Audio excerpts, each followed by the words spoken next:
আসসালামু আলাইকুম everyone, welcome আমার চ্যানেলে। আশা করি সবাই একদম বিন্দাস আছেন।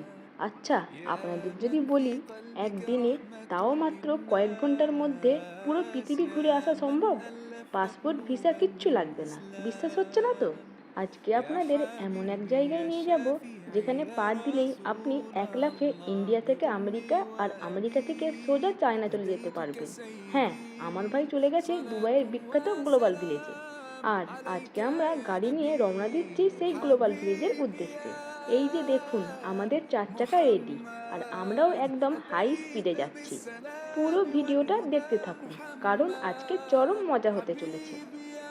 উফ, অবশেষে আমরা এসে পৌঁছালাম গ্লোবাল ভিলেজের পার্কিং লটে।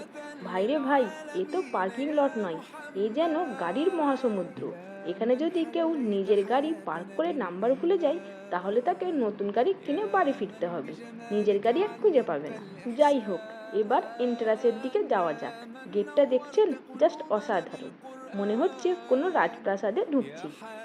টিকিট কেটে যেই না ভেতরে ঢুকলাম, ওরে বাবা, চারদিকের লাইটিং দেখে তো আমার চোখ ধাঁধিয়ে যাওয়ার জোগাড়। গ্লোবাল ভিলেজের আসল মজাটা কি জানেন? এখানে প্রায় 90টারও বেশি দেশের সংস্কৃতি আর খাবার এক ছাদের তলায় নিয়ে আসা হয়েছে। এক একটা দেশের জন্য আলাদা আলাদা বিশাল প্যাভিলিয়ন তৈরি করা হয়েছে। এই দেখুন আমাদের ইন্ডিয়া, এখানে ঢুকলেই মনেই হবে না আপনি দুবাইয়ে আছেন।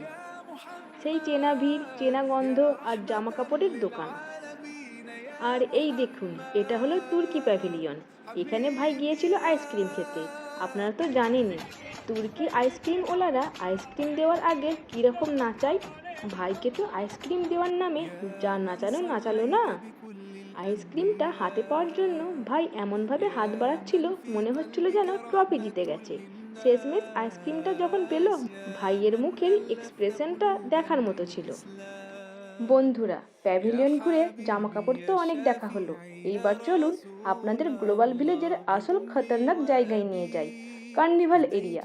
ভাই রে ভাই, এখানে এমন সব সাংঘাতিক সাংঘাতিক রাইড আর দোলনা আছে, যেগুলো নিচে দাঁড়িয়ে দেখলেই আমার কলিজা শুকিয়ে জল হয়ে যায়। একটা রাইড তো দেখলাম, মানুষকে আকাশে তুলে এমন চরকি পাকের মতো ঘোরাচ্ছে, মনে হচ্ছে মহাকাশে নাসার রকেট পাঠানোর ট্রেনিং চলছে। আমি তো দূর থেকে দেখেই বললাম, বাপরে বাপ, আমি এতে উঠলে গ্লোবাল ভিলেজেই আমার হার্ট অ্যাটাক হয়ে যাবে।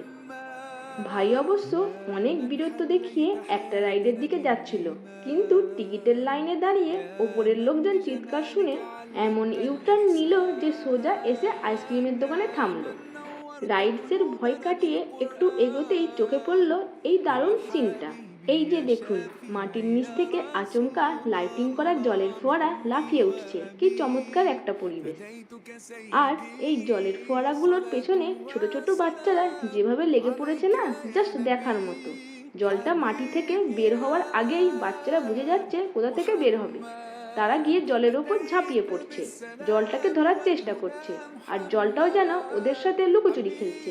ভাই তো বাচ্চাদের এই কাণ্ড দেখে নিজেই বাচ্চা হয়ে যাচ্ছিল। ভাবছিল ও নিজেও একটু লাইনের মাঝখানে গিয়ে দাঁড়িয়ে পড়ুক। এই সব হাসি মজার মাঝেই হঠাৎ কানে ভেসে এলো একটা অসাধারণ সুর। কোনো আধুনিক পপ গান নয়, একদম খাঁটি আরবি লোকগান।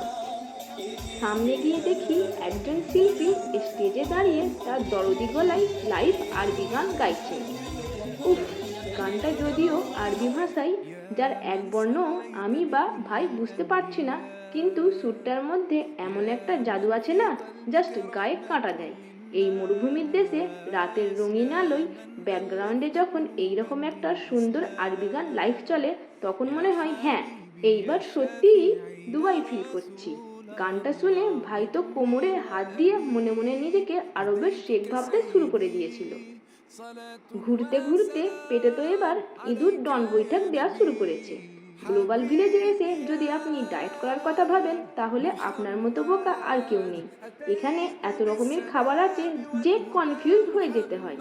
চাইনিজ খাবো নাকি ইতালিয়ান পিৎজা নাকি তুর্কি কাবাব। ভাই তো সেখানে গিয়ে এমন সব আজব আজব খাবার ট্রাই করছে, যার নাম আমি উচ্চারণ করতে গেলেও আমার জিভ লটকে যাবে। তবে হ্যাঁ, খাবারগুলোর যা স্বাদ ছিল না, জাস্ট অসাধারণ। আর খাওয়ার সাথে সাথে এখানে চলছিল ফাটাফাটি একটা লাইভ কালচারাল শো। চারিদিকে লাইটিং, সাউন্ড আর ডান্সারদের এনার্জি দেখে আমি তো অবাক।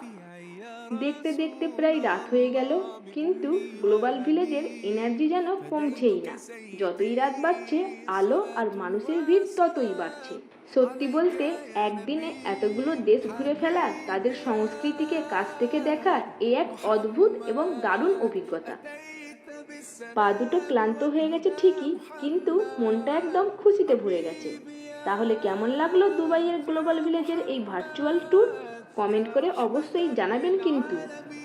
যদি ভিডিওটা ভালো লেগে থাকে তাহলে চটপট একটা লাইক করে দিন, বন্ধুদের সাথে শেয়ার করুন, আর হ্যাঁ, সাবস্ক্রাইব করতে একদমই ভুলবেন না। দেখা হচ্ছে পরের ব্লগে। ততক্ষণের জন্য টাটা, বাই বাই।